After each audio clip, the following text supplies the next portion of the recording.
Добро, за тебе на почеток ти благодарам што издвои време за овој разговор и би сакал да направиме една ретроспектива или една рекапитулација на тоа како помина минатата сезона во втората лига за Пелистер. Пред да почнам само да ви се заблагодарам и вас на поканата во вашата телевизија, на сите пресконференции минатата сезона, после нашите надпревари и за она што ја известувавте јавноста за секој надпревари ако бевме во втората македонска лига. Што се однесува до вашето прашање, ако би вака со ладни глави после првенството, кога би направил некоја рекапитулација на сезоната, моите чувства се измешани. Затоа што, како што изјавив и на неколку пресконференции, дека од една страна екипата наша на Пелистер беше составена исклучиво од битолски играчи. До трето коло имавме играч од Скопје, меѓутоа го пуштивме, мислам, назад, го испуштивме од нашата екипа, затоа што немајќи го притисокот од ланскиот председател господин Љупчо Стефановски, немајќи го притисокот од општината како акционерско друштво ние да направиме некој успех и влез во прва лига, кога го тргнавме тој притисок од нас, јас размислив и дојдов до заклучок и до одлука да првенството го изиграме исклучиво со битолски играчи, да не земаме играчи надвор од Битола, бидејќи странци и така не може да се земат во втората лига, не е дозволено и решив да играме исклучиво со битолчани. Просекот на екипата, на нашата екипа беше 18-19 години, што е еден голем успех за она тие што го одиграа минатата сезона. Велам измешани чувства затоа што од една страна го освоивме тоа четврто место со 9 победи и 9 порази, меѓутоа можевме многу повеќе. Јас лично не сум, да кажам, 100% задоволен, затоа што не загубивме 4 надпревари, многу несреќни, многу неискусно.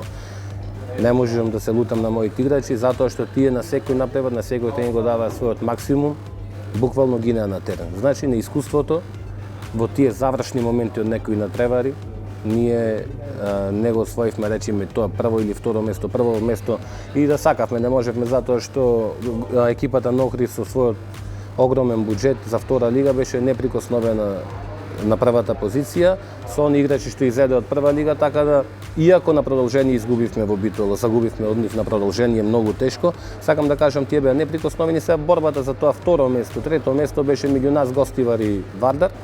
За жал, како што ви реков, загубивме 4 надпревари, многу несреќно можеше ситуацијата на табелата биде многу поинаква и ние многу лесно завршиме на второто место. Но што е тука, спортот е таков, јас и тоа им го кажувам и на моите играчи, главата горе, значи после секој пораз наша должност е да извлечеме ние сите, да извлечеме полука од секој пораз, како го загубивме надпревар, значи тоа е на изрека кај тренерите, не е битно, не е важно како ќе го дали ќе го загубиш надпреварот, туку како ќе го загубиш. Немам ни една замерка кај играчите мои затоа што буквално на секој надпревар се боре, иако млади, со 20 поискусни играчи, така беше екипата измешана, да речам, склоп од искуство и од младост и од искуство. И без никаква замерка, ама ние го дадовме максимумот. Сега тоа четврто место со 9 победи, 9 порази, од една страна сме задоволни, од друга страна можеше многу повеќе, но ќе пробаме сега во наредната сезона да се поправиме колку што можеме повеќе. Така, споменавте екипата само од битолчани составена, играчи млади, просекот 18 до 19 години. Колку еве тие сите одиграни надпревари во втората лига се значајни за нивниот развој во понатамошната кариера? Не можете да замислите колку многу, значи многу, премногу, затоа што, како што кажав, немавме, председателот не ни даде задача и така беше планот, ова прва лига, ова сезона, втората лига, да ја истуркаме, така да кажам, за да се здобијат со едногодишно плюс искуство младите играчи. Тоа е многу за нив. Ти играле во младински лиги пред тоа. Децата имале многу мала минутажа во прва лига, во втора лига, но сосем минимална минутажа.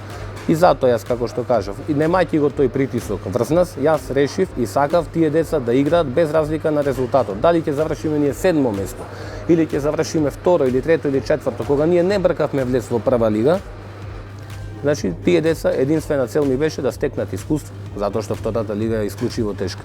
Исклучително тешка. Никој се залажуваат луѓе што мислат дека е лесна втората лига. Многу е потешко да се игра во втора лига, затоа што прво судењето е послабо него во прва лига.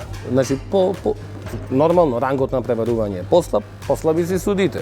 Така да на гостински терен верувајте, многу тешко да се игра. Еден пример ќе ви дадам, екипата на Шкупи во Битола загуби 50-60 разлика, а ние таму загубивме. Значи невозможно е на некои терени во втора лига да играш. Не е објективно судењето како што е во прва лига. Во прва лига е доста пообјективно, доста поспремни, подобри фиба судии судат, во втора лига е многу потешко. Секој напревар на гостински терен е ризик, иако таа иста екипа си ја добил во Битола многу лесно и рутински, да кажем. Значи, уште ще се навратам, големо искуство стекна играчите во оваа сезона. Јас колку што можев им издвоив, им давав на сите да играат, колку што можев им дадов минутажа на сите, за, еве, ако влезиме прва лига, како што се случи сега, тие да бидат за една сезона поспремни и за да можат во прва лига да помогнат колку толку на екипата. Каква е состојбата во Битола со младите кошаркари? Има ли Битола капацитет да даде понатаму можеби репрезентативци? Битола моментално има репрезентативец, тој играч од Обедниковски 2001 или 2002 година роден, не се сеќавам сега, тој е кадетски, мислам, репрезентативец.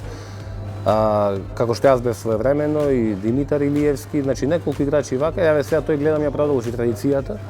Тој играч Обедниковски, значи имаме ние репрезентативец. Младите категории на Кошаркарскиот клуб Пелистер работат под раководство на Благој Печалов и на Оливер Тајковски. Тие се тие млади категории кои тие ги селектираат и кои добиваат шанса на некои тренинзи во првиот тим. Значи тоа така оди во секој клуб, така оди и кај нас. Јас кажав, дури сум јас во Пелистер, ќе работим исклучиво професионално. Значи тие дечиња што се од младите категории, како се покажуваат се подобри и подобри, како играат подобро, како напредуваат, така да кажам, тие имаме место така и ги вклучуваме во првиот тим. Можеби тие нема да играат на преварите на првиот тим, меѓутоа тие се на секој тренинг со првиот тим и тоа е едно искуство плюс за нив. Значи и се напреваруваат во своите, значи се напреваруваат во своите категории. Благој Печалов, кој што кажа Оливер Тајковски, ние ги пријавуваме тие селекции, дали М16, М18, М21, М23, како и оваа година што ќе има, и тие таму мислам дека покажуваат доста голем успех. Таленти има во секој случај има таленти, сега со нив треба да се работи многу. Треба услови, треба работа, затоа што дечињата на 18 годишна возраст 80% се откажуваат. Тие 20% што ќе останат да продолжат натаму, со нив треба многу работа. Јас бев сега и на еден семинар во саботата во Скопје, баш за тоа предавање играчи до 18 години. Истата е констатација, дури имаше предавачи од Србија, господин Јанко Луковски, еден реномиран тренер, еден многу добар тренер во рамките на бивша Југославија. Истиот разговор беше дека децата се откажуваат на 18-19 години. Значи, нив им треба поддршка, нив им треба работа и нив им требаат услови за тие да продолжат натаму. Доколку ги обезбедиме тие услови, спортска сала, основни услови, топки, патики, тренерки, за нив значи многу. И тие можеме да ги задржиме, иначе и најталентираните деца можат да си заминат. И, како што кажа тој, амбиција на децата, талент ние не можеме да им дајме. Ние можеме да работиме со нив максимално колку што можеме. Амбиција и талент нив не може да им даеш. Агресивност. Тие самите тоа треба да го имаат, затоа што и три елементи се многу битни. И ако го имаш талентот, а немаш таа амбиција да успееш како кошаркар, како спортист, џабе си во екипата и можеш да се откажеш и да тренираш рекреативно. Тие се факти, затоа јас викам треба да се работа со младите категории, колку ќе успееме и дали ќе успееме да извлечеме уште некој репрезентативец, тоа зависи и од нив и од нивните родители пред се. Многу важно и од нивните родители да остават тренерите да работат, да не се мешаат многу како што прават секаде и секој талент што може да го извлечиме и да продолжи натаму во некој посилен клуб. Не мора да биде Пелистер. Така, по некој сплет на околности, Пелистер годинава ќе игра во првата кошаркарска лига. Веќе ги започнавте интензивно подготовките. Кои се плановите за оваа сезона? Очекувате нови засилувања, заминувања од клубот? Заминувања нема да има.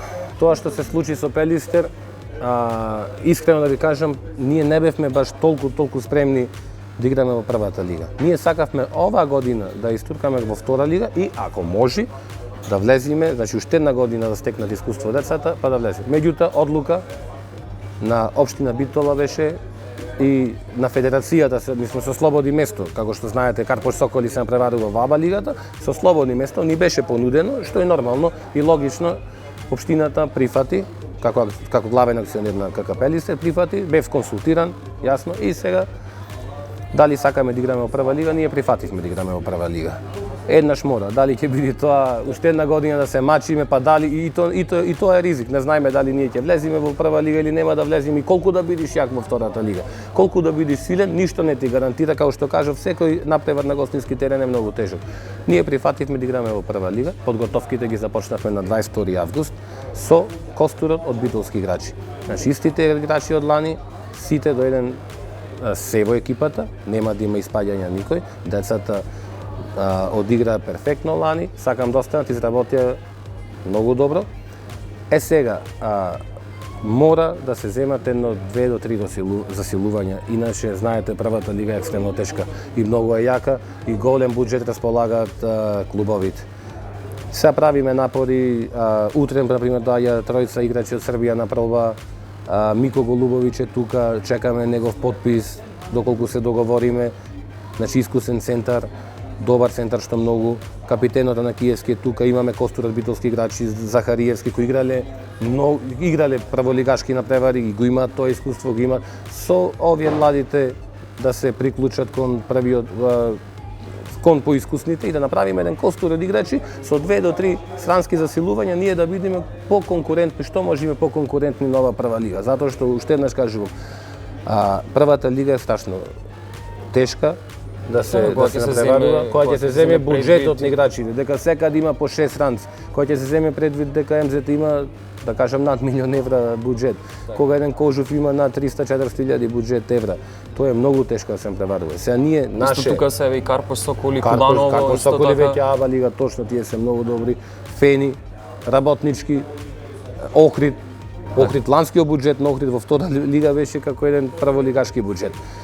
Меѓутоа, сега е многу важно тренингот, важно е подготовките и важно е тие играчи што ќе ги донесеме да се вклопат во нашата екипа, да ги погодиме, така да кажам, да ги потрефиме, така да кажам, да се погодат и сега тие да се направи склопена целина на играчи со колку што можам јас да ги воиграм, да ги спремам физички, да ги спремам кондиционо, општа издржливост, специфика, сето тоа да се вклопи и ние да успееме да бидеме што поконкурентни во овој. Уште еднаш кажувам, не се бара од нас да бидеме прво место, второ место, трето, меѓутоа да останеме во лигата. Со овој буџет сега тоа ни е примарна цел. Ако успееме во тоа ќе биде, верувајте, многу голем успех. Ќе биде многу тешко, уште еднаш кажувам, меѓутоа ние ќе се потрудиме. Подготовките започне на 22 август, ние тренираме досега на помошните игралишта на ККП-лици на главниот стадион. Тие трчања не заминавме на подготовките ги правиме во Битола. Од утре влегуваме во сала. Доаѓаат тројци играчи од Нови Сад, мислам дека се, и ќе пробаме па да видиме ако нешто, ако ги задоволат нашите вкусови, да речем, да останат во Битола. Така, би сакале сега малку да се навратам и на вашите играчки денови неколку години наназад. Сезоните 2007-2008 Пелистер беше доста конкурентен, сите се сеќаваме и на Final Four-от на Купот на Македонија кој се играше тука. И финале на Куп на Македонија 2009 во Охрид, финале. Дали може Пелистер повторно да се врати на тие патеки? Тоа е, според мене, тоа е малце подолгорочен процес. Дека тоа ќе биде краткорочно и дека ќе биде забрзо, јас не верувам, лично. Верувам дека по 3-4 години, ако вложуваме, и ако стекнеме еден континуитет во работата, а не, знаете како беше порано, например, денес, ова година игра Пелистер прва лига, другата втора лига, па прва лига, па втора лига, и тоа е така, дисконтинуитет голем. Меѓутоа, ако фатиме еден континуитет на 2, 3 до 4 години да се напреваруваме ние во првата лига, да остануваме, да вложуваме, да земаме, да излезат некои играчи битолски да можат да помогнат, да земиме некои странци што можат повеќе да придонесат во нашата екипа, зошто да не? Битола беше, Пелистер беше 5-6 години со доста големи успеси. Ние скоро секоја година игравме Final Four, бевме во 4-те и 2009 игравме финале на Куп на Македонија. За жал, не освоивме титула, меѓутоа она што ме радуваше мене бидејќи јас играв надвор од Битола 5 до 6 години и многу ми беше, така да кажам, задоволство, сатисфакција голема во Битола да се направи кошарка и се направи тоа. Пелистер тогаш имаше доста солидна екипа, со вас како капитен Захариевски го спомнавте, Мико Голубовиќ играше, Бранко Мирковиќ, Бошко Јововиќ, имаше доста солидни играчи.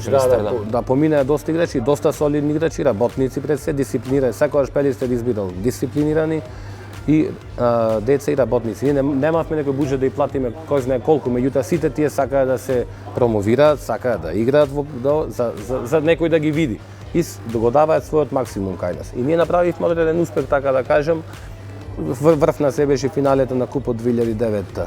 И сатисфакција голема, како што кажав, беше полната сала. Јас како капитен пред 4-5 публика во мојот град, јас сум играл во Куманово пред 5000, сум играл и на дерби МЗТ работнички неколку пати, како член на МЗТ.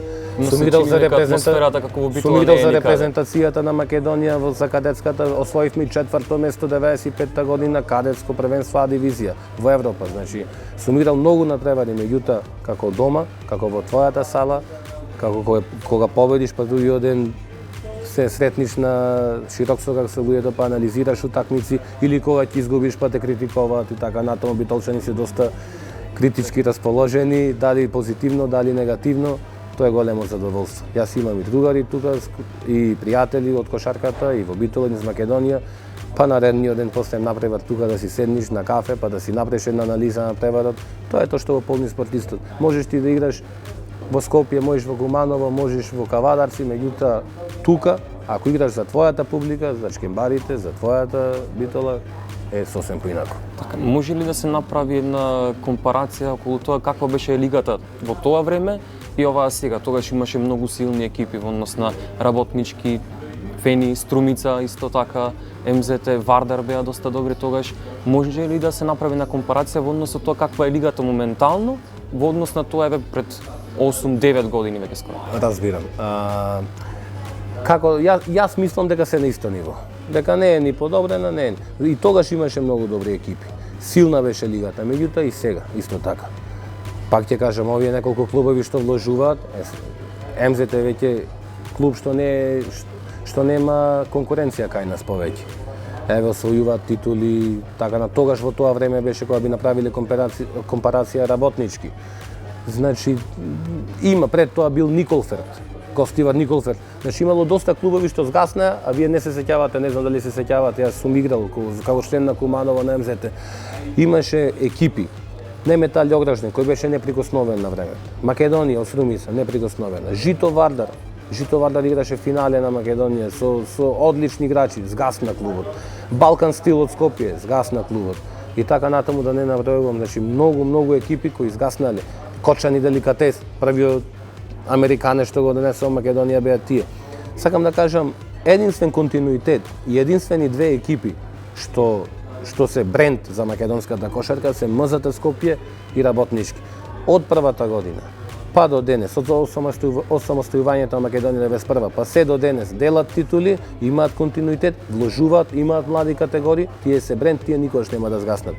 Пелистер згасна, беше Свислион, па втора, трета лига, го нема, па после се дигни пак. Имаме клубови што Охрид сега, едно време беше Амак СП Охрид, беше силен, го освои купот на Македонија против нас финали. Па Охрид нема екипа 4-5 години, па еве сега има екипа пак за прва лига. Не е тоа добро за кошарката. Еве го Кожув 4-5 години има сега, спонзорот откажа, колку ќе издржат не знам. Дај Боже. Значи нас ни треба за Пелистер да биде силен, треба силни конкуренти. Така, може ли да го вочим и во тоа проблемот во однос на стагнацијата, може да се рече, на лигата, со однос на тоа што една до две екипи се тие што се борат за титулата, а другите се тука некаде да рече? Не само на лигата стагнација, стагнација на репрезентативци, на ниво на репрезентација. Ние толку стагнираме, посебно во младинските категории. Еве една компарација ќе направам. Не дека јас играв во таа кадетска репрезентација 95. Значи 95-та година, 4 години после самостојувањето, ние освоивме начело со Гечевски, јас, Емил Рајковиќ, на МЗТ тренерот, значи тие бевме некоја екипа, ние освоивме 4-то место во А дивизија, губејќи 1 поен разлика за бронза од Грција. Сега во Б дивизија нашата репрезентација кога там 20-21. Значи тоа е разлика од 36 места 40. Тоа е огромен пат. Тоа е огромен неуспех. Да каде ќе го воочиме проблемот, јас не можам да бидам паметен да ви кажам. Дали со младите категории не се работи доволно, дали премногу странци се земат, и тоа е еден од факторите, затоа што во прва лига 6 странци има право да земе една екипа. Тоа е страшно многу. Па каде се македонските играчи, каде тие ќе играат? 6 странци имаш во тимот и сега остануваат место за 6 твои играчи. Мора еден Може да младенец се каже два, тие ќе бидат и може и цело време на клупата. Да. Нема ни да добијат минутари. нема да добијат точно минута. Тие се 10-12 играчи во Македонија кои вратат во сите клубови и ротираат. Денес ќе биде ова година во Фени, другата година во Струмица, па и во Работнички, тие само ротираат истите. Нови играчи нема. Нема нови играчи. Тие се истите веќе во подминати години Соколов, Тасовски, Чековски, веќе нема кој да ги замени. Не гледам јас дека некој може да ги замени. Еве јас тука во Битола се откажав од да не играм повеќе, сега некој, значи да се добие некој детенце, некој младо млад играч што ќе може да повлечи, што ќе може да биде лидер понатаму. Пак ќе кажам, проблемот не можам точно да го лоцирам, меѓутоа мислам еден од факторите дека многу странци и многу квантитет голем на деца на тренинзите, многу играчи, а малце работа. Значи помалци играчи на терен, на тренинг за да напредуваат повеќе. Ние споменавме репрезентацијата, па и би сакал да те прашам. Токму сега и репрезентацијата ги почнува квалификациите за Евробаскет од 2017-та. Беше во големи проблеми репрезентацијата, смена на селектор. Како е едно твое видување, ти како ги оценуваш шансите на Македонија да се квалификува на Евробаскетот? Прав потек на македонската репрезентација беше на федерацијата еден од добрите потези што ги повлека ова година до доаѓање на овој сега селекторот сега што ние.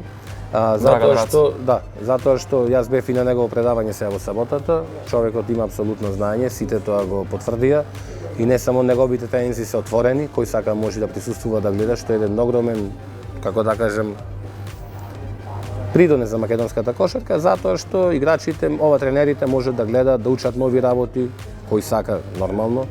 И еден од добрите потези што повлекува е доаѓање него како селектор. Играчкиот кадар во репрезентацијата не е на ниво што беше на 4-то место во Литванија. Не е на ниво, меѓутоа гледам дека децата добро работат, дека нормално свежа крв треба, Антич откажа така натаму и сега нормално нови деца се носат. Нема да биде сега успехот, можеби, меѓутоа за 3 до 4 години мислам дека ќе успееме со начело со браќата Стојановски, кои јас апсолутно ги респектирам. Најдобрите играчи моментално во нашата репрезентација, како македонци. И да речеме така, за 2-3 години мислам дека ќе се вратиме, ќе можеме да се пласираме. Знаете како луѓето, аспирациите растат. Ние кога освоивме тоа 4-то место во Литванија, и така веднаш потоа сите очекуваа големи успеси. Одма аспирациите рипна, ние сме таков народ, таква држава. Тие не знаат дека е многу тешко во спортот. Не може да замислат колку е тешко. Едно е да гледаш од трибина и на телевизија, а друга работа да си в терен и да работиш на вака мала држава со толку слаби услови. Аспирациите рипна и сега знаев дека на наредното европско првенство повторно ќе очекуваме. Не можеш да очекуваш таков успех. Тоа е еднаш. Тоа е голем успех за нас. Тоа ќе биде запишано во аналите на FIBA баскетот, во аналите на македонската држава. Меѓутоа, се погодија да речем врвни играчи како Антич и Мекелеп натурализиран. И нормално со мала доза на среќа ние успеавме да бидеме четврти. И сега секој неуспех натаму луѓето доста ги критикуваат и фудбалери и кошаркари на коментари. Ние сме мала држава, ние даваме максимум. Играчите даваат максимум на терен. Јас го гарантирам тоа. Меѓутоа држави како големи држави Италија, како Данска во ракомет, да речем, тоа е многу тешко да се победи. Тие вложуваат, тие имаат квантитет на играчи, тие имаат играчи да бират. Ние немаме играчи да бираме. Тие се на шак играчи, треба не можеме друго. Тоа што располагаме со тоа треба да играме. Не треба така да бидат, мислам, луѓето критички настроени према репрезентативците. Тие дадоа се што имаат, дадоа на европското првенство и сега секој пода и самиот пласман на европско првенство нели успех. Самиот пласман на европско првенство успех, па и победа направивме на европското едно. И сега како што го мишлатаму луѓето веќе не треба толкави аспирации да имаме, толкави очекувања да имаме, треба малце да се спуштиме на земја и да бидеме задоволни од пласман на европско првенство и секоја победа натаму да рачунаме како голем успех, а репрезентацијата сега што мислам за 2 до 3 години ќе биде доста успешна. Колку е Зоран Петковски поразличен како тренер од тоа што беше Зоран Петковски како играч и кои се твоите амбиции лично во твојата тренерска кариера? Професионалец. Значи, јас бев професионалец како играч, тоа може да потврдат моите тренери. Еден од најголемите професионалци, затоа што Бев голем работник, како играч, голем работник. Никогаш не сум пропуштил тренинг, да речем. Во кариерата не сум пропуштил тренинг. Од ептени објективни причини некогаш, ако се случило тоа. Професионалец како играч, професионалец како тренер. Јас можам со играчите да си бидам и другар, и се, меѓутоа на терен, затоа што сум многу со нив играв до пред 2 години заедно. Са тие ме гледат и како малци како пријател и како другар. Ние сме сето тоа, меѓутоа на терен, на тренинг и на напревар, јас сум тренер таму. Моите никој нема привилегии никакви, без разлика дали е капитен, дали не е капитен. Сите подготовки, сите трчања, сите задачи на терен секој мора да си ги исполни. Јас сум таков, јас кажав уште кога дојдов, првиот тренинг им кажав на играчите, дури јас ќе бидам да бидам тука, дали ќе бидам 2 месеци, 2 дена, или 2 години, или 4 години, ќе се работи исклучиво професионално во рамките на можностите што ги имаме. И така ќе биде. Ден денес е така, ние работиме строго професионално, страшно ме респектираат играчите, имам голем авторитет кај нив. Значи, јас никогаш не можам да се пожалам од нив, дечките работат многу професионално, ако се минимално платени. И ако платите не им се професионални, тие работат професионално. Сите задачи ги исполнуваат на терен колку што можат дават. Од некој да изведе 100%, значи од секој да изведе 100%, тоа е успехот на тренерот. Како јас што размислувам. Многу е тешко, јас мислам не ни очекував поинаку. Знаев дека ќе биде тешко затоа што како што каже мој тренер Митко Луковски, вели јас треба да се прилагодам на 12 карактери, а вие 12 треба да се прилагодите само на мојот карактер. Тешко е вистина да се води утакмица надпревар, да се скаутира надпревар, да се дадат задачите, да се анализира. Не е тоа, тоа е процес. Тоа е процес, не е само надпреварот, ние за еден надпревар тренираме 7 дена. Се припремаме за еден надпревар 7 дена, секој ден се припремаме за тоа. Кога ќе заврши тој надпревар, она следно што не очекува, одиме чекор по чекор и се спремаме за наредниот надпревар. И така тоа ќе функционира. Чекор по чекор, не можеме долгорочно да планираме, ние не сме таква екипа, меѓутоа од надпревар во надпревар можеме да се спремаме. Амбициите мои како тренер се да останам во Битола, колку што можам Пелистер, да направиме екипа и да донесеме во иднина, ако е можно, некоја титула за градот Битола, прва во историјата на КК Пелистер. Јас ќе работам многу, ќе се трудам, дури сум тука, дури бидам во Пелистер, затоа што и не зависи тоа од мене цело време. Јас се надевам дека ќе останам подолго како тренер на КК Пелистер и ќе се трудам, ќе работам една титула барем во наредните 5-6 години, ако е можно некако да се донеси во градот. Така ски. Јас тука ќе ти се заблагодарам, би ти посакал еве ова желба да ти се исполни, ти посакам големи успеси оваа сезона, па и во наредните, полна сала и да го гледаме Пелистер силен, да се носи со другите екипи, еве, може би да дочекаме и титула. Благодарам на вас на поканата, благодарам на вас што не следите, како медиум што не покривате, благодарност до вас сега за оваа емисија и се надевам дека така ќе биде. Ти благодарам.